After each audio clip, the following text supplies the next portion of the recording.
We haven't had a Marvel superhero movie in a little while, but we saw Ant-Man on Saturday, just a different version. Anthony Edwards, 43 points, including the go-ahead turnaround jumper in the fourth quarter. An unbelievable performance against the defending champions, and the Timberwolves steal game one, 106-99.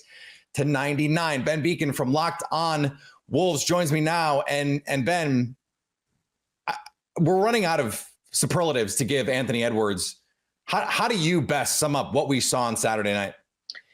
I mean, we heard Jamal Crawford on the broadcast kind of, I wouldn't say dance around it. He said, hey, that reminds us of someone, right? And then, Reggie Miller tried to goad him into it. And he's like, you know what I mean? Or whatever. That's kind of where we're at now, right? Like, I mean, it's obviously crazy to put all that on a 22-year-old who's literally playing in like his, 11th ever playoff game and 5th of this season. So the playoffs are still very young. His career is still very young, obviously. But what we're seeing from him is some combination of Michael Jordan and Kobe. I mean, like, there's a lot of stats floating around, a little bit of D Wade in there. There's a lot of stats floating around out there about like, this is the first time that anyone's done X since this time. My favorite one, I think, is the one that I think TNT had it after the game, that the only other player to have consecutive 40-plus point games in the playoffs before, when they were 22 or younger was Kobe.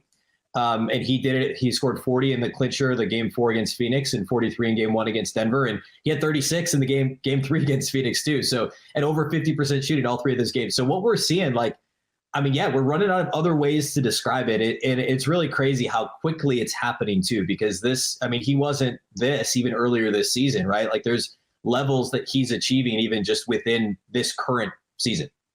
Yeah, and I think what stands out to me is we knew coming in, like in the draft, the athleticism off the charts, but we've seen guys with that athleticism not be able to translate it to every single way that you can bring that athleticism to bear on a game.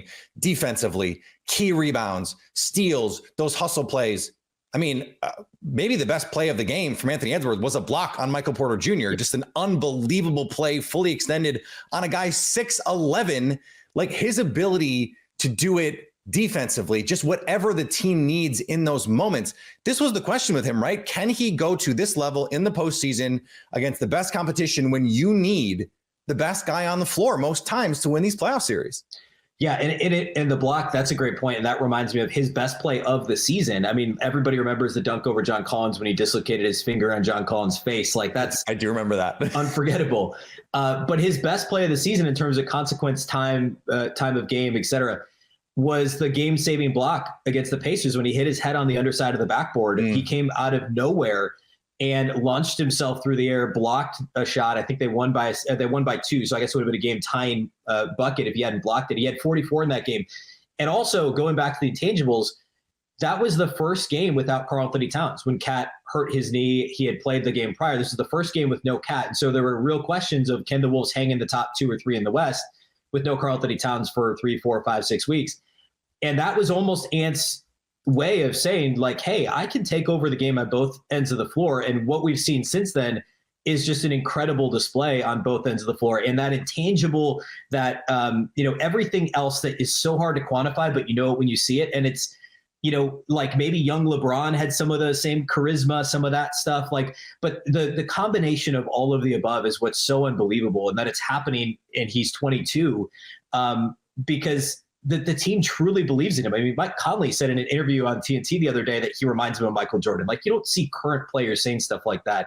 And Conley's seen some stuff. The dude's 37. So, I mean, like, it's pretty incredible. And I realize that we may be getting ahead of ourselves a little, but you have to call it like you see it. And when you're talking about some of these categories, we're not reaching to find these obscure stats of like, with this many points, like, it's right there. Like, just the efficiency and the level of scoring, and then some of the more difficult stuff to quantify, like the defense and the intangibles, that's all there too.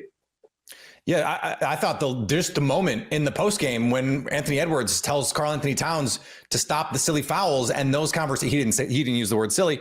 Yeah. That conversation, like, we've been waiting for someone to pull the best out of Karl-Anthony Towns, and it seems like it has become his team in a way that D Wade had to say, hey, LeBron, this is your team now. We need you. And that took LeBron to this next level. When you have that sort of impact on your teammates, that is a whole other level of superstar. And we're seeing that from Anthony Edwards here. Ben, thanks for the time. Absolutely. Stay up to date on the Minnesota Timberwolves all year by subscribing to Locked On Sports Today and Locked On Wolves on your favorite podcast app and on YouTube.